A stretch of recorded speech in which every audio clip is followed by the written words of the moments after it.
Okay, in previous chapter we learned how this spine and front system works and how to generate the leaves on them. And to get an idea of how this works, let's assign the leaves new material on this, and you see we're able to get this much detail for really low amount of polygon, but we're going to make them better as well.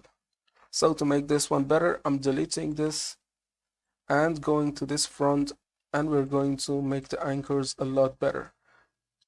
Now to delete every anchor that we have, just like the point system, we have the cleaner here, and we're going to remove all of these anchors. So let's go for anchor, and I'm starting with the high poly first. Or you can work with the low poly and work your way up. Depends on your situation and preference. So for now, I'm only going for the low poly because this is 10 polygons, and I will do some changes and refine that later on. So let's go to edit, and I'm going to delete these anchors first. And you see on high poly we still have the anchors, but there's no problem. We create the low poly first and then add some resolution and go for final one as well. So to click to bring in the anchors, you simply need to click, bring it here, and change the angle as well. This angle is just like the main anchor point that we add, and it's going to define in which direction the leaves are going to be spawned. Okay, we only are going to click and assign the anchors, and that's simple and easy. And if you want to change the anchor channel, you click on them and set the ID, for example, to 2. And this is going to be helpful in situations where, for example, you have a couple of leaf variations and you want them to generate on certain channels. For example, you create anchors in here and set the anchors down below to channel 2, for example. And then later on, when you add leaves, you can assign them to be spawned on separate channels. So now let's make this one 1 and delete this. We only need this much anchors in here, and we only need to make the anchors go in the right direction. And now and then I take one of them and change the ID to 2 so that later on you see how it's useful. So for this one as well, I'm creating some anchors and change the angle to something that I see fit. Okay, this one in here as well. I'm not going to make it too populated. I'm only going to spawn 4 on each one. So I'm taking this one and making it 2. And in here, I'm bringing the anchors in here. Okay, this might be a tedious process, but believe me, it's going to give you a good result in the end.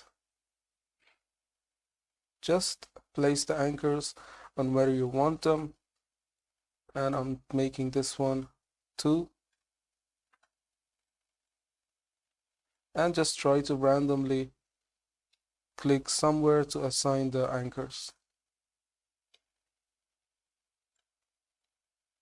Okay,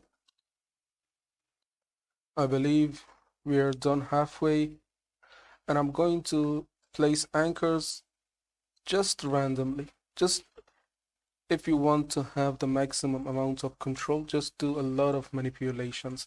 But if you want to be so random and have the overall shape there, just try to be random about it.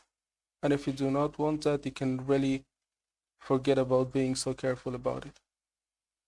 So I'm making some random ones number 2.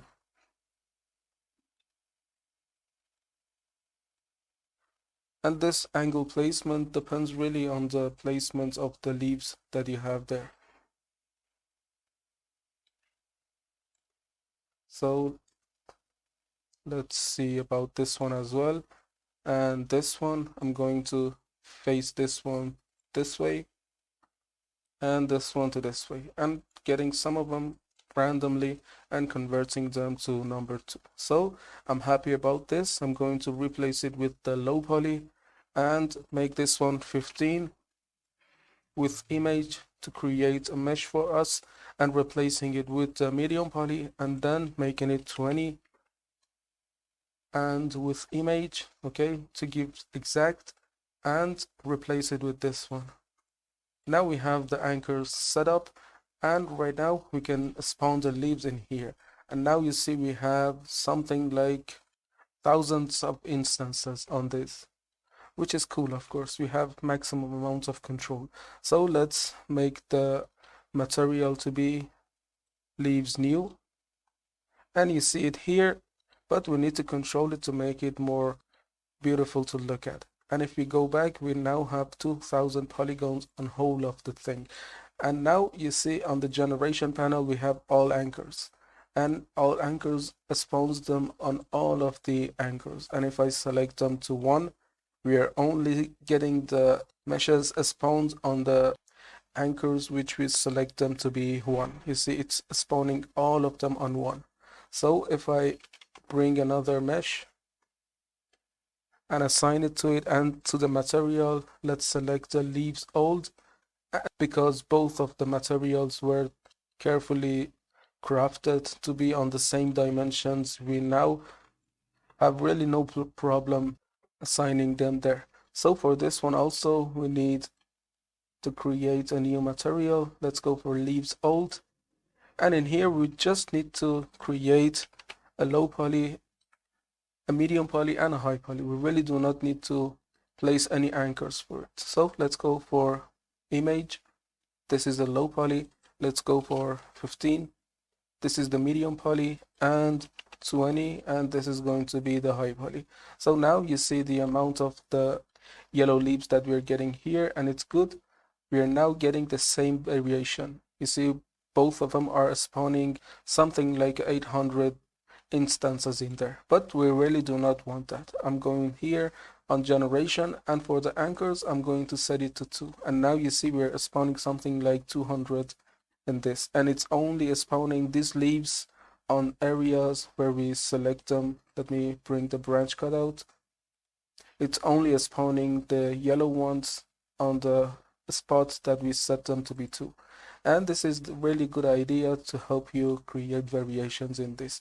This is a way of variation, and if you want to have all of the variations inside the same leaf generator, it's the old way. You go to material, create a new one, and in here select the leaves old, so you have them here, and you can manipulate them using the weight.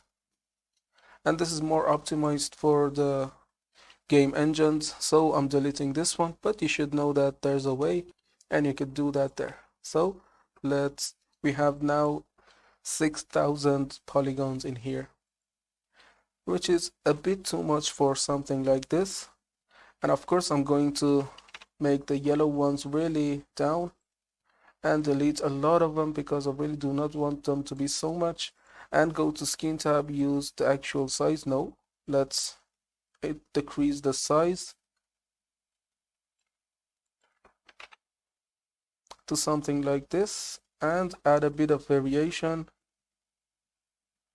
random variation, and I'm going to make the ones on top a bit smaller. So you see that now we have a lot more definition going on, and we are able to see what is going on there. And now we have half amount of polygons that we had there.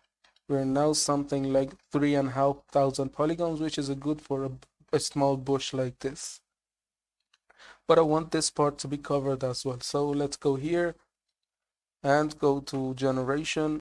And for the first, I'm going to put this down. And let's go for 0.1. Okay, this is the bush that I expect from this. And now we're getting that bush that is low poly and good for a game engine. But there are some manipulations that we need to do to make them a lot better. So go for leaves, and for the deformation, let's add just a bit of deformation so that they do not look simple flat planes. Although they are flat planes right now, but we need to add so much fold and curve and curl and twist so that they're looking a bit like actual foliage. And the more amounts of vertices and polygons you add, the more amount of the randomness you're going to get. But also you should have that in mind, This is for games, and you really do not want full quality out of this. You want something to represent a shape and be as performant as possible. So let's go again for leaves. Try to add a bit of vertex noise in there. And I'm going to make the size varied just a bit so that not all of them are in the same scale. Okay, something like this. And let's go to see if I can decrease the size just a bit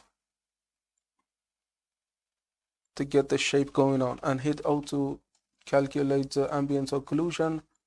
And now the ultimate controls are in here in the orientation tab. Let's make them a sky influence,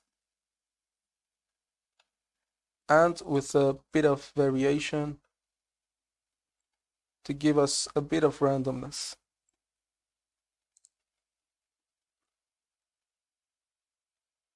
And using align, let's make this one 0. And for final adjustments, I'm going to make them something like this to be bush-like, really. To see if right. No, let's make it 0 for out. No, just that one does. Okay, I believe we're getting to the end of this session. And to get a bit of shape going on, let's go. And for generation, we're going to use the knockout and just knock some of them out so that it becomes a bit less noisy and a bit more beautiful to look at in every direction. So let's go to script node to be able to see. So this is the shape of it, and this is with the material. And hit O to calculate the ambient occlusion.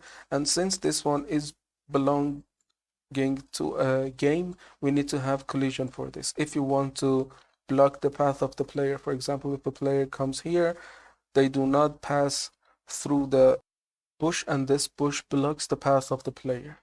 So to make that happen, we need to add collision in the scene. So click on this collision tab, and right now we have some collisions in the scene. So let's hit toggle visibility, and this is the collision that it has created for us. We really do not want this, so I'm taking these and deleting them. Take this one and delete that as well. I'm going to start from 0. So I'm going to add a capsule. Definitely the radius needs to come down to something like 1, or let's go for something like 0.75. And this is going to block the path of the player. Let's see for the height. The height is absolutely too much. Let's bring it down. Okay. And now this is going to pack and block the path of the player in the middle. And I'm going to add another sphere and make the sphere so much smaller to something like 2. And this is also going to block the path of the player. So bring this one up here, and we need to make it smaller.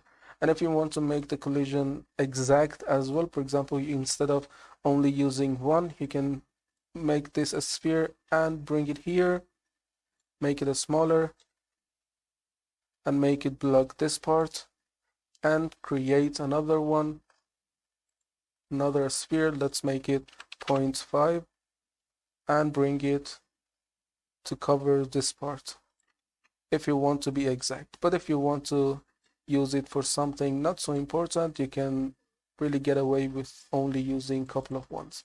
Okay, this is about the collision, and also you can copy them and bring them over to some places. And I hit just Control C and Control V to create spheres for us.